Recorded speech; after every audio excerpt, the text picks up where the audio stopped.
The convergence of global, national, and personal crises in which we find ourselves right now can feel overwhelming. You can meet this moment without sacrificing yourself. We are delighted to introduce a new course, Shift Your Life in 60 Days, that will help you make the space for your own well-being while remaining present in your other contexts. Stay tuned to the end of the episode for a special discount code just for Juice Talk Racial Justice listeners. This is Juice Talk Racial Justice with April and Tracy, a weekly show hosted by April Baskin and Tracy Guy Decker. In a complex world, change takes courage. Wholehearted relationships can keep us accountable. Okay, so I wanted to take a few minutes to walk through some background and information about this pilot program. And what's interesting about what I'm about to share is normally we would give a slightly more thorough overview, and here we're going to be slightly mysterious and not name all of the precise elements. And instead, if we have time, do a deeper dive and a taste into what it would look like to experience some of what we will dive into with one of the specific areas. So I'm going to do a pop, which I like to do, which I've learned from some social justice spaces, specifically some Jewish social justice spaces through SELA, of purpose, outcomes, and process. What is the purpose of this program? What are some of the desired outcomes? And what is our process in this program? So the purpose here is to support wonderful humans and leaders and the participants of this program in clarifying what matters most and engaging in an actionable or creating an actionable and more spacious, energetic pathway to get there. In addition, part of the purpose of this is to empower the practitioners and participants in this program to more easily integrate and leverage a few strategic practices that support you in fostering and cultivating your well-being and capacity to take increasingly informed and strategic action in alignment with your intentions in the context of community.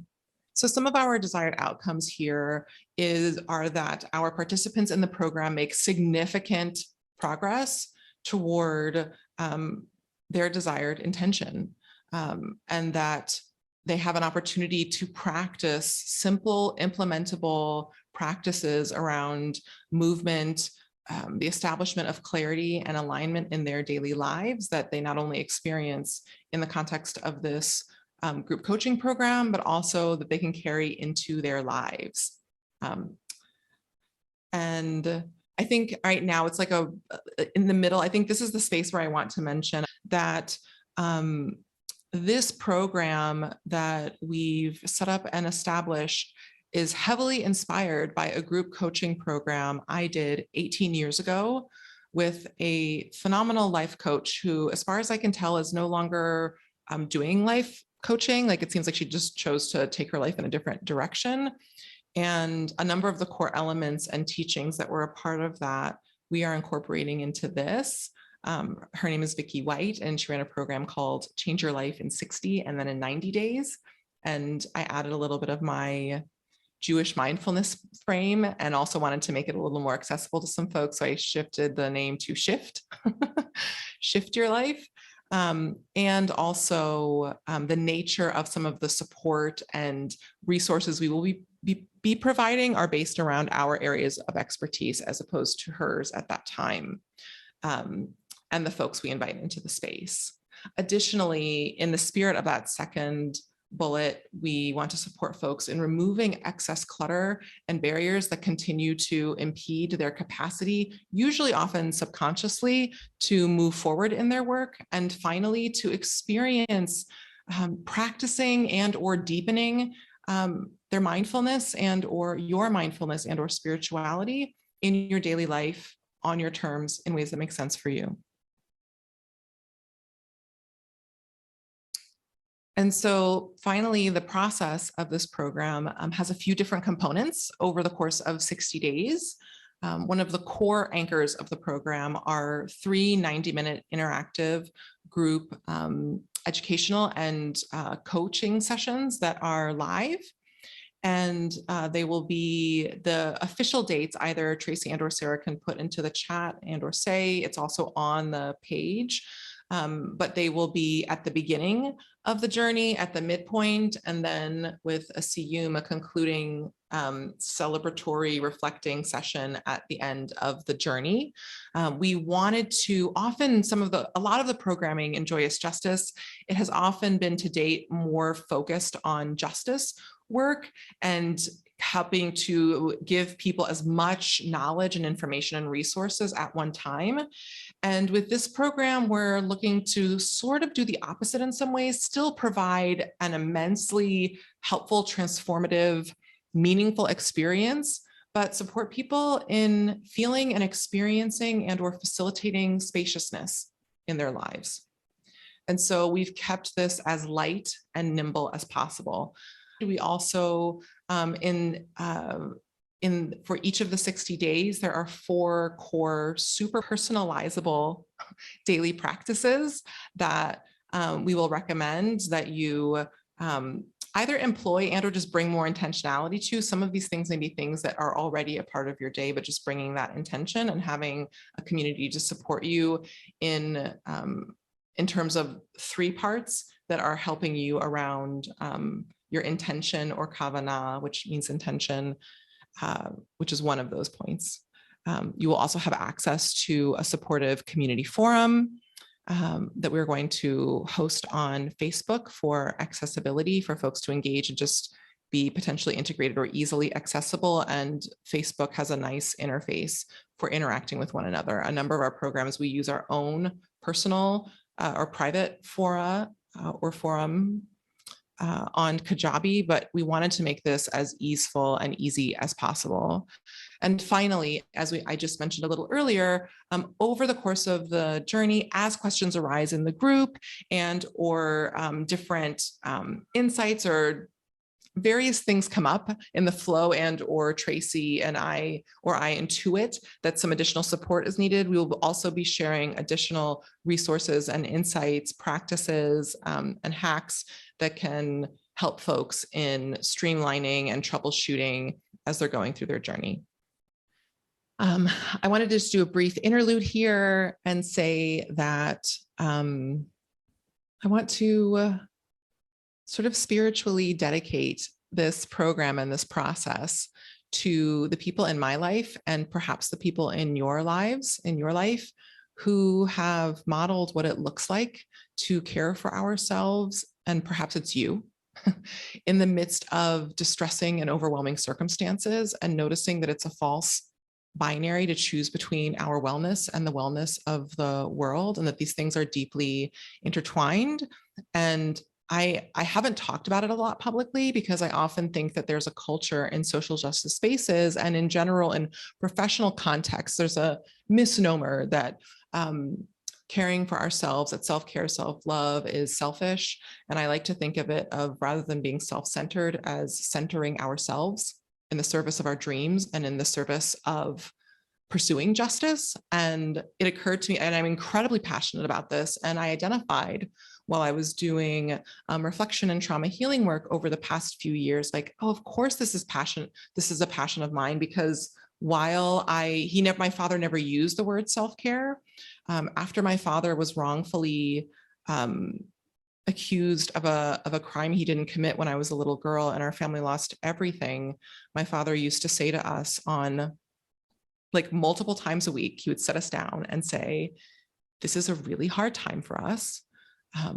But we are in this together and we are going to care for ourselves spiritually, emotionally, mentally, and physically. Here's the 4-point plan of what this looks like. And at that moment in time, he was a single dad.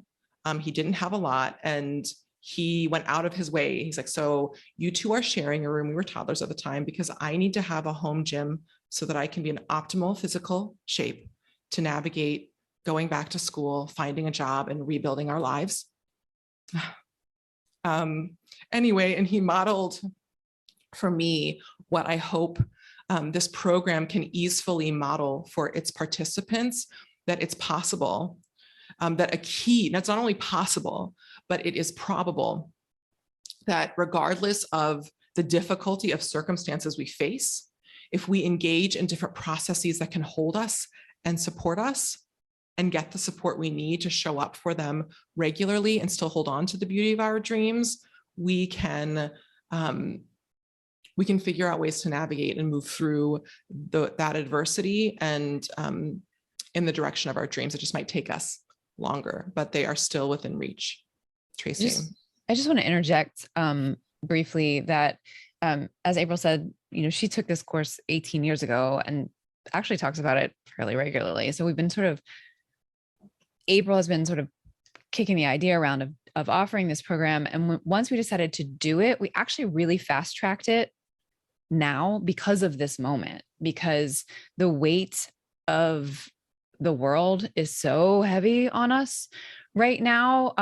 And the ongoing impact of the pandemic, just everything, it feels like whack-a-mole for those of us who care about justice, with like new affronts to justice popping up every day, every hour. And the whole idea of Shift is that it allows us to sort of ground in our being and in our own power. This is what really appeals to me, because there's a lot out there that is just absolutely beyond our control. But there's also a lot that is inside of our control, but that we cede that control to others or just to inertia because we're overwhelmed, we're burned out, we're distracted, or just, inattentive. And so one of the things that really appealed to me as April made clear to me what this program was, is that she was envisioning, is that it will help us collectively to kind of reclaim our attention and therefore reclaim our power. And I know from experience that when I can consistently give my attention to something, magic happens, even in the face of lots of things that I can't control. So that's just my this is mainly April's program, but from my synergist role, I just wanted to highlight and underline that as the appeal right now. And I also love that you pointed out, Tracy, which was a really great point, and I wasn't thinking of it this way. Part of why I'm so excited to do this is, well, a couple of reasons, but the one that I was trying to say right now, and I want to be thoughtful of time because I think I need to move into the next phase of this and dive into the taste or further into the taste portion of it, is that it's a simple framework, but I truly loved it. And it's been the core framework that I've continued to use and adopt and tweak and edit over these past 18 years. And I took it at the time as a college student, and it helped me heal a very important relationship in my life and helped provide structure at a time of a lot of upheaval. And I've continued to return to those practices. And I loved it so much because it was very logical and practical, and it facilitated magic and was deeply co-creative. And as I did these practices, I noticed different invitations started to come in. I had different abilities and energy that started to show up. And I loved that. And it was my entry point. And now I'm literally becoming a Kohenet, a Hebrew priestess, in a year and a half. And I'm deeply immersed and fully on board with not all, but lots of my version of mysticism and woo and the metaphysical and different things. But it started out, actually, I realized, which I wasn't so conscious of, with this super approachable program. So whether you're into woo, this will vibe. And if you're not at all, and you're like an atheist and not into any of that stuff, it also is super applicable and will be relevant and awesome.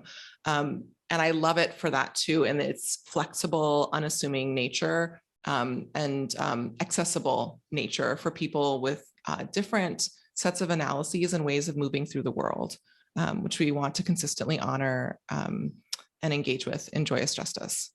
So I wanted to take a moment to get into one of the elements of the practice, which is identifying a core intention.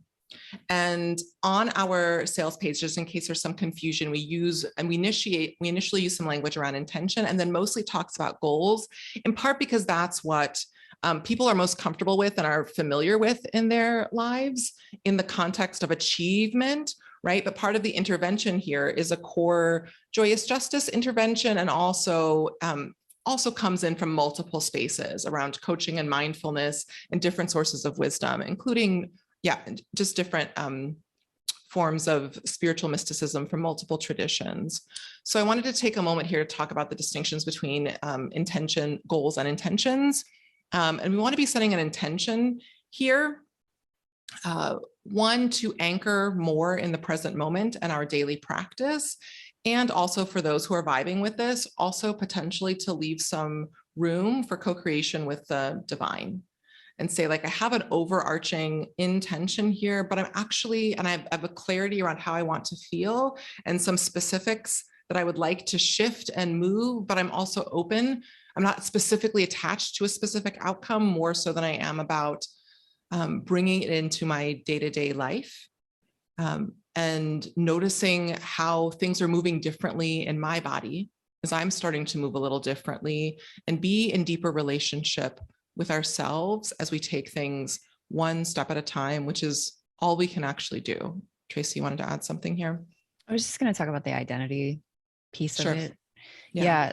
So sort of riffing on James Clear, the author of Atomic Habits. I don't think he invented this, but I heard it from him. In my exercise practice, I found it really helpful from James Clear, rather than saying, like, I want to bench press 100 pounds or run a marathon, like have that as a goal, to set an intention to be the kind of person who never skips a workout. And I found that shift was really, really helpful for me, because I would, if I missed a couple of runs, then I'd be like, oh, well, I'm never going to run that marathon. And then I just stopped running altogether. Because it was like, well, I'm not going to hit that goal, so I might as well stop. Versus I want to be the kind of person who doesn't miss a workout. If I do miss a workout, I haven't derailed everything. I just, okay, well, I need to keep moving toward that and not miss the next one. So anyway, that vibes, I think, with the difference between the goal and the intention, and the way that there's a lot more grace and compassion for oneself, for me at least, in the intention column. And I like it because it also, as I mentioned before, creates some room. And two, I also want to be clear here, it's not necessarily either or, and there's definitely places in our world for both goals and intentions. With the nature of how I work and the earlier iteration of this program that I participated in as a participant, helped me start to notice, for me personally, that intentions in general work much better for me, because even before I was deeply into mysticism, I didn't have words for it at this time, but I still sort of noticed that part of my life was my plans and part of it was me pursuing my passion and then getting invitations that I hadn't anticipated.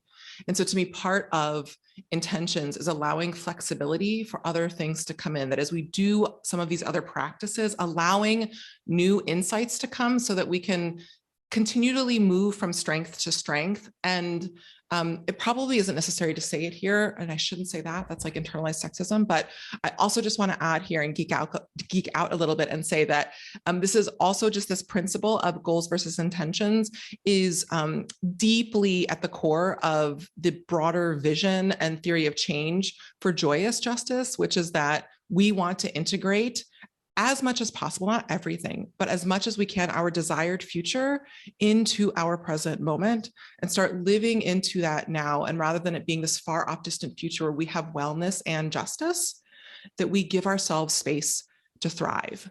And I really believe that. I think both justice helps at times, can help facilitate wellness. And I also think folks just unapologetically for periods of time focusing on wellness greatly increases people's capacity to do justice work. I don't see them as opposed, as being in conflict with each other. They're deeply intertwined to me in a healthy dynamic. Obviously, it's not always how it plays out, but to me, in the best of all worlds, it does play out that way. We want to invite folks in the course of this program. Obviously, you're going to be having other things, but we want to apply this principle from Gary Keller from his book, The One Thing, which I think of as like the Pareto Principle on steroids. A number of you may be familiar with Pareto, the Pareto Principle of the 80-20 rule. And the principle of the one thing is that if you continually apply the 80-20 rule in any given area of our lives, there's one thing we can do such that by doing it, everything and or many things will be easier and or unnecessary if it's something that we don't want.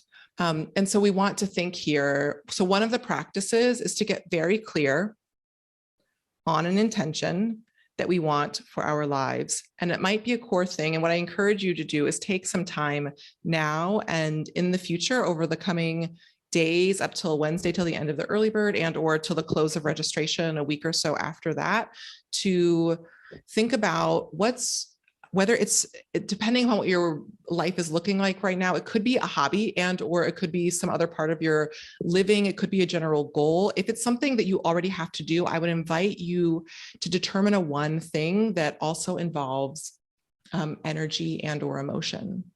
Like, I would like to feel greater peace as I'm doing this, and or I would like to establish more systems of support. And or it can, I'm just giving some specific examples, slightly specific examples, but this can look like a lot of different things.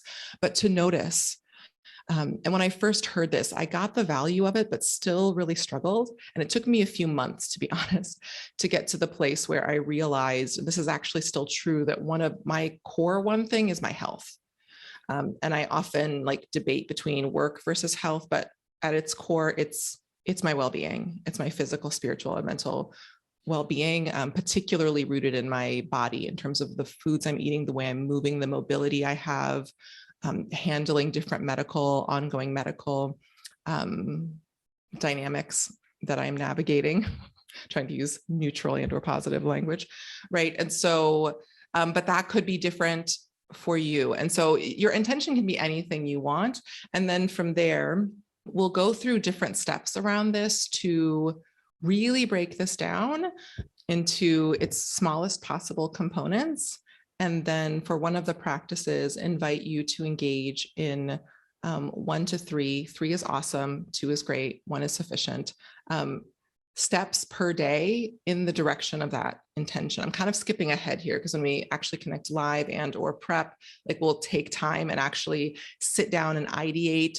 And I just really love this process. I did it the first time I did it around repairing a relationship, a damaged relationship with a family member. And I had no idea, but I was like, if that relationship gets fixed, like, it's a core relationship, everything in my life will be better. It's not what I would have immediately thought of, but I was like, that's the thing.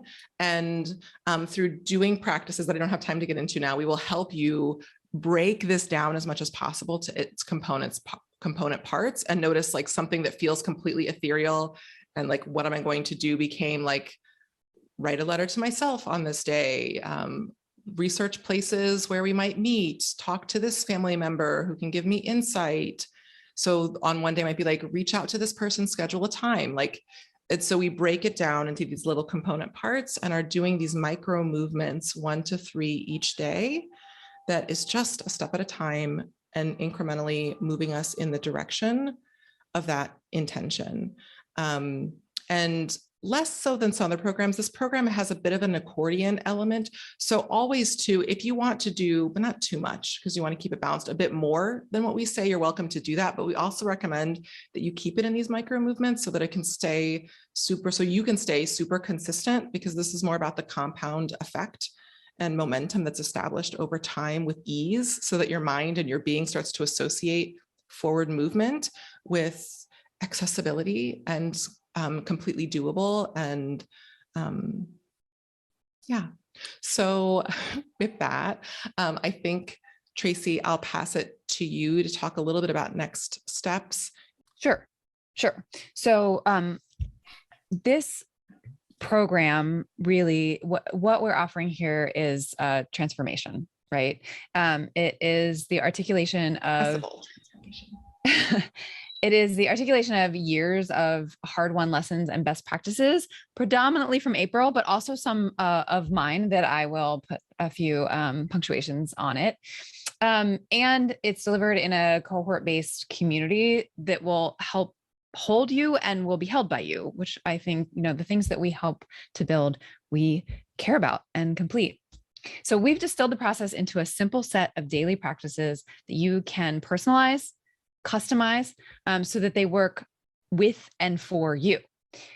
We know that you are busy. We are all so busy. And so we are condensing the actual time you need to be somewhere to 3 sessions in the beginning, middle, and end. And even that need to be there is with an asterisk because it'll be recorded so you can watch it at your own time if you need.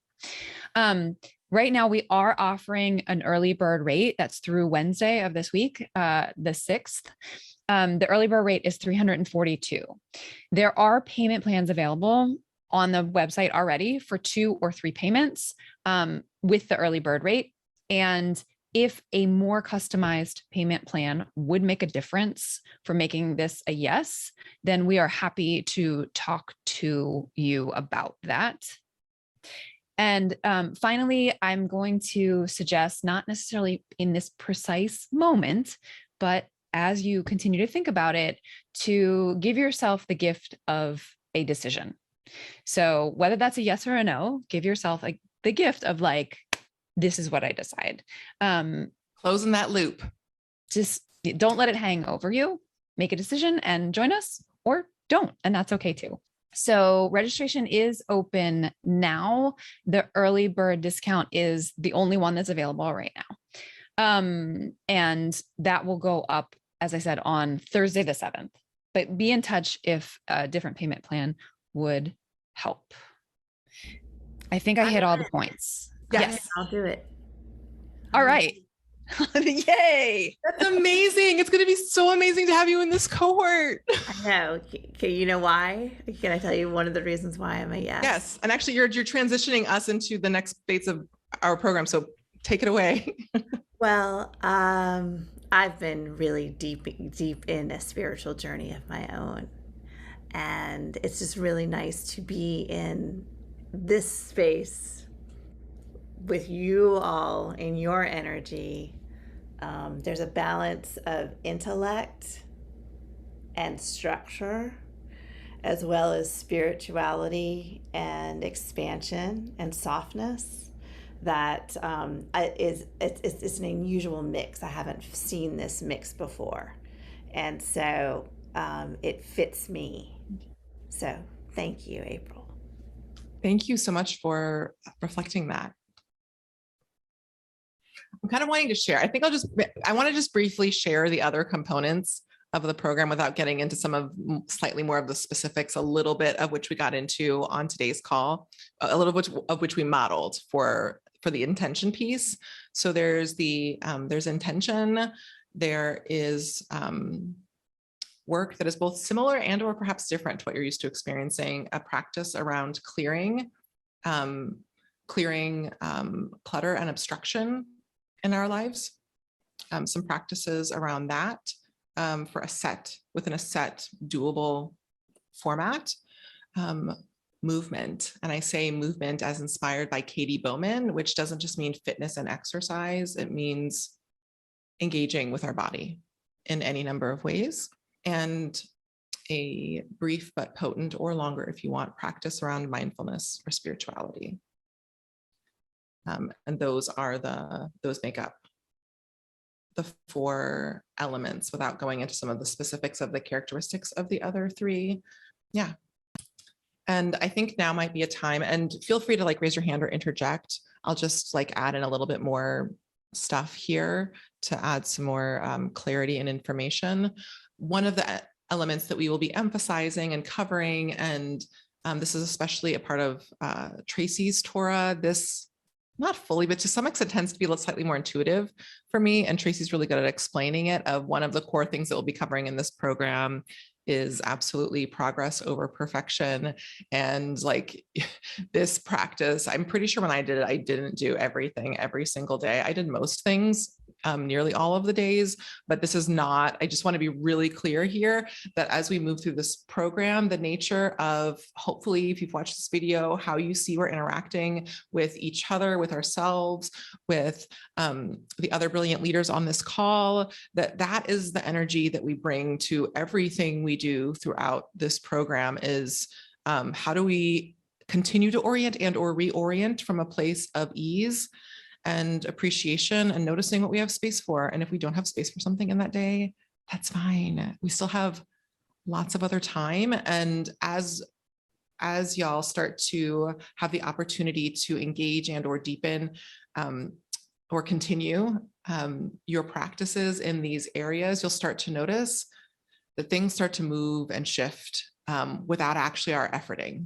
That as we start to identify what loops remain open, as we start to close different things, as we start to make space, other things start to move without our actual efforting. And this is both from a mystical perspective or from the logical hat perspective. As we start to do these things and clear space in our mind, both with our physical space as well as virtual different things, and we start to clear space, we have more room for organic and divine insight to come through and actually be able to hear it. So part of it's magic and part of it is just pragmatism. And I will close with a song. Loosen, loosen, baby. You don't have to carry the weight of the world in your muscles and bones. Let go, let go, let go. Loosen, loosen, lovely. You don't have to carry the weight of the world in your muscles and bones. Let go, let go, let go. The early bird rate has officially expired, but not for you. Listeners to Jews Talk Racial Justice can receive the early bird rate for both Shift Your Life in 60 Days and Grounded and Growing, which will help you cultivate or deepen a trauma-informed Jewish social justice practice. Enter the code JTRJ22 at checkout to receive your discount. Again, that's JTRJ22. But don't wait too long. Registration closes on July 15th. Thanks for tuning in. Our show's theme music was composed by Elliot Hammer. You can find this track and other beats on Instagram at Elliot Hammer. If this episode resonated with you, please share it and subscribe. To join the conversation, visit JewsTalkRacialJustice.com, where you can send us a question or suggestion, access our show notes, and learn more about our team. Take care until next time, and stay humble and keep going.